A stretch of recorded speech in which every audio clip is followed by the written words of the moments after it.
Welcome to this explainer. Today, we are diving into a topic that is, well, incredibly complex and highly debated. We're going to unpack its true academic meaning, and we are going to do it entirely impartially. We're strictly relying on the historical record and political science to understand a concept that has genuinely shaped the modern world. So, let's jump right into this with a question you've probably asked yourself recently. What exactly does this highly charged word actually mean? I mean, it's a term we hear thrown around constantly, right? It's in the news, on social media, in everyday political debates. But if you look past all that heated rhetoric, what is the actual historical definition of the word? To get a clear, completely unbiased understanding based strictly on political science, we'll follow this five-part agenda. We'll start with the word and the symbol, move to the challenge of definition, explore core characteristics and negations, plot it on the left-right political spectrum, and finally look at historical roots and influences. Okay, part one, the word and the symbol. Let's dig right into the etymological origins of the term. If we look at the linguistics, the Italian term fascio and the ancient Roman fasces both literally refer to a bundle of sticks or rods. Back in ancient Rome, this bundle of rods was tied around an axe and carried by civic magistrates. It was a very physical, visible symbol of civic authority and power. Now, prior to 1914, this symbol was actually used pretty widely by various political movements, including liberal and Republican ones. But it was Benito Mussolini who ultimately co-opted it for his new movement in Italy. And this brilliantly illustrates the core physical metaphor of the whole ideology. Think about it for a second. A single rod or stick is fragile, right? You can snap it over your knee without much effort. But if you take a bundle of those exact same rods and tightly bind them together around an axe, they become incredibly strong and practically impossible to break. The metaphor is crystal clear. A single individual is weak, but a group bound together in total unity represents absolute, unbreakable strength. But here's the catch. As George Orwell observed way back in 1944, the term had already started to lose its strict meaning in everyday use. He actually wrote that the word was almost entirely meaningless and that people simply accepted it as a synonym for a bully. And that's a real problem when we're trying to study history, because if the word just means someone who is mean or an ideology I happen to dislike, we completely lose the ability to identify the actual historical phenomenon. Which brings us nicely to part two, the challenge of definition. Let's look at the academic debate and why historians struggle so much to pin this ideology down. Historian Ian Kershaw actually had a fantastic metaphor for this. He said that trying to define it is like trying to nail jelly to the wall. And honestly, that perfectly highlights just how elusive a strict academic consensus truly is. Unlike Marxism, for example, which has foundational texts like the Communist Manifesto, this movement didn't start out with a single, unified blueprint. So why is that jelly so incredibly hard to nail down? Well, every group that has ever been described by this term has highly unique localized elements. If scholars make the definition too broad, it ends up capturing run-of-the-mill authoritarian regimes that aren't actually fascist. But if they make it too narrow, they accidentally exclude major historical movements. As scholars point out, the ideology is just incredibly dynamic, it's often full of contradictions, and it's highly syncretic, meaning it absorbs and morphs with completely different cultural ideas, depending on the country it takes root on.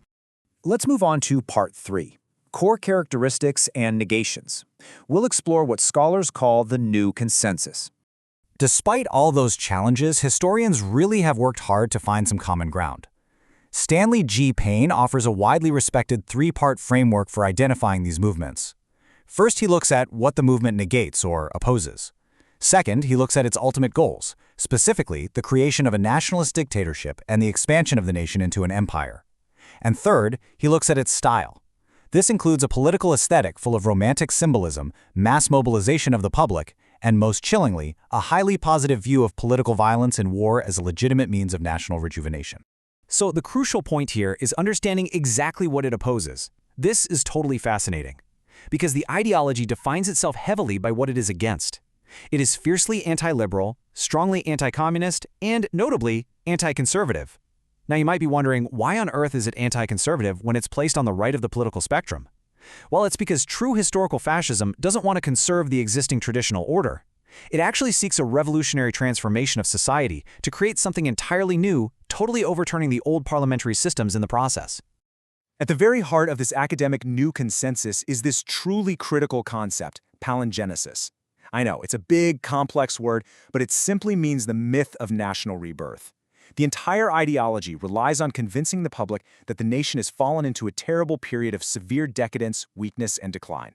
It preaches that only through this new radical movement can the nation be regenerated and reborn into its former greatness.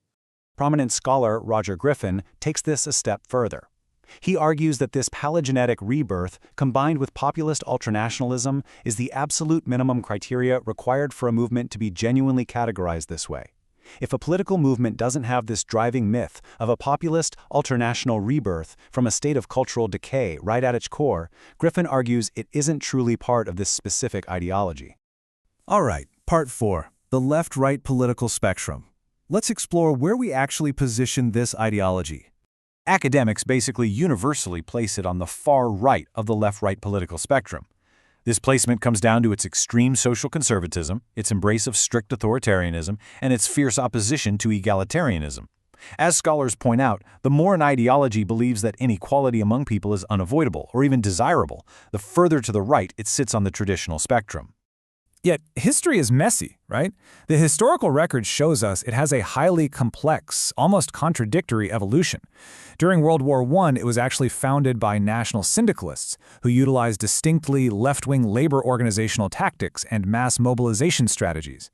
However, in the 1920s in Italy, the movement violently pivoted. It gravitated sharply to the political right so it could ally with wealthy landowners, big business, and existing monarchists. These traditional elites were absolutely terrified of leftist and communist uprisings, so they fully supported the new movement's violent suppression of those left-wing groups. Benito Mussolini and philosopher Giovanni Gentile actually addressed this directly in 1932. They explicitly wrote, "We are free to believe that this is the century of authority, a century tending to the right." So even though the movement often branded itself as a revolutionary third-way alternative to both Marxist communism and liberal capitalism, its leaders very openly aligned its trajectory with the authoritarian right. Finally, part 5, historical roots and influences. Let's trace the actual path to power. This timeline shows the incredibly rapid evolution of Mussolini's movement in Italy. World War I was really the great catalyst here. The advent of total war, where entire societies were fully mobilized, fundamentally changed how people viewed the state. Mussolini founded the Fasces of Revolutionary Action in 1915, regrouped as the Italian Fasces of Combat in 1919 in Milan, and by 1921, this once fringe group had evolved into the powerful National Fascist Party, fully stepping onto the world stage. But behind this rapid rise were much older philosophies that really set the stage. The ideology heavily borrowed from Herbert Spencer, a philosopher who famously coined the phrase survival of the fittest and promoted social Darwinism. That's the rather grim idea that human societies naturally compete and only the absolute strongest races or nations should survive. They were also deeply influenced by the French nationalist Charles Maurras. Maurras championed integral nationalism, insisting that a nation strictly needed a powerful, absolute, personified leader to unite the masses and exercise total authority. Ultimately, all these historical roots, the intense fear of decline, the desire for a strong leader, the social Darwinism, they all fed into a single, unyielding requirement. And this is really the great takeaway here: the total subordination of the individual. Under this ideology, your personal interests, your individual rights, and your freedoms absolutely do not matter. They must be entirely surrendered for the perceived interest, unity, and survival of the nation or the race. So, I'll leave you with this question to reflect on. How does knowing the strict, scholarly definition of this term change how you view the political rhetoric you hear today? When we really understand the specific historical markers, the myth of national rebirth, the absolute rejection of the individual, the embrace of political violence, and the demand for a dictatorial leader, we become so much better equipped to see past the noise of modern name-calling. Thank you for joining me for this explainer, and as always, keep asking the big questions.